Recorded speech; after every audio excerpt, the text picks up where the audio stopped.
Hi, I'm Gilly Davy from MS Get a Head Start, and today we'll be talking about the really amazing effect of exercise on being neuroprotective for the brain and brain health in MS. And I'm here with my fantastic friend Michelle, who's got some questions to ask about exercise in MS. Yes, hi Gilly, thank you.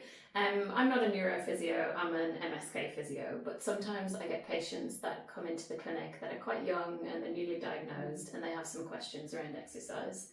So I'm just wondering, why should someone that has been newly diagnosed with MS be exercising? Yeah, that's a great question, and I think it's often quite unknown and quite scary for people going for a diagnosis like that of like what's safe and what they should be doing. But what's really exciting is that we've got lots of research now to show that exercise is not only great for just the normal human body in the sense of keeping our heart strong, lungs strong, body strong, good for your mental health, but exercise can actually be neuroprotective in the sense that helping maintain how well the nervous system is functioning, and in particular kind of your cognitive function. So a lot of people when they're newly diagnosed are worried about what's it going to do to my brain, what's it going to do regarding memory, and we often call it executive functioning, and we know that exercise is really powerful at maintaining that and improving that, which is really good. And I suppose when we're talking about newly diagnosed, we're also talking about anyone who is, with MS, the benefit of exercise is there through the whole time as well. Okay, cool. How much exercise should they be doing? Yeah, that's really interesting. So there's been some great research that's come out in the last kind of 5 years or so, really showing us exactly how much. And it's a lot more than what we used to think. So this is the time, times have really changed now that we know how powerful exercise is for brain health. So the latest recommendations are that someone who is either newly diagnosed or minimally impaired, so up to someone kind of walking with a stick, so anyone who is still running, walking unaided, that should be doing at least 5 days of cardio, so 30 minutes of cardio a day, and working pretty hard, so that kind of 60 to 80% of the heart rate max over those times, but also 2 to 3 times within those sessions, so 2 to 3 times a week, doing some high intensity, so really pushing themselves at absolute maximum, out of breath, puffing and panting, but short intervals, kind of 15 to 30 second sprints.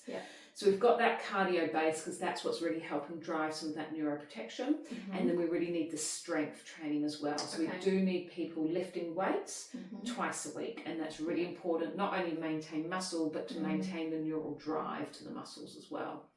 And then if someone's able to do all of that, then and they have any actual neurological impairments, like they've had some balance changes or they're getting some foot drop, then that's when we'd recommend that they really do need to see a neurophysio to set them up with some specific exercises for those impairments. But as I say, the encouragement is to get people exercising.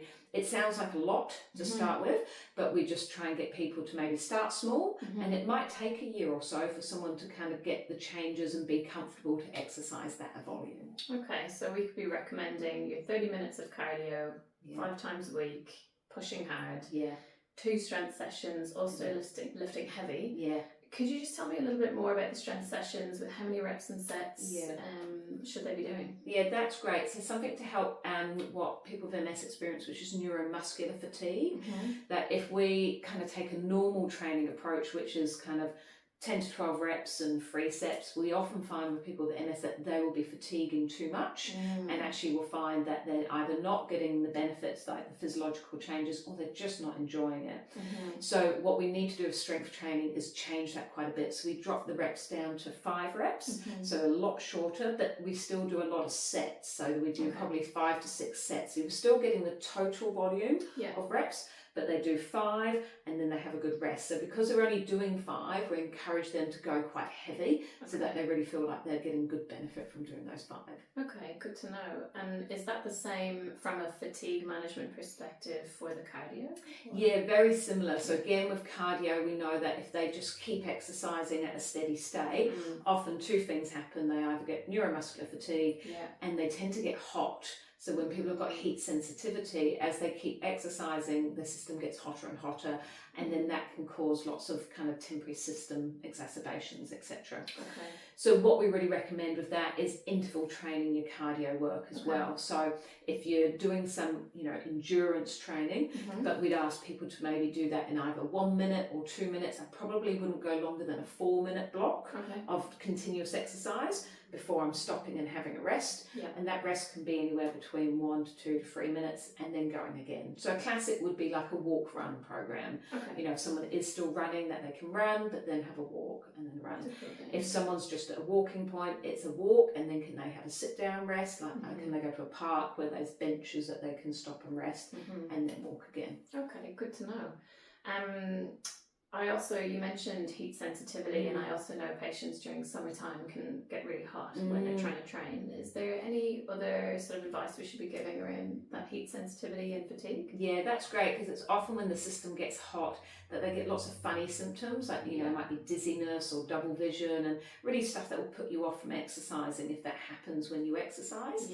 So the two things that I really recommend with heat training is sipping ice cold water, so like a ice slushy, so blend something up in your blender, one of those good thermos glasses, also bottles, and sip that about half an hour before exercising to drop your core temperature, and then keep sipping it during exercise, and then afterwards is really powerful.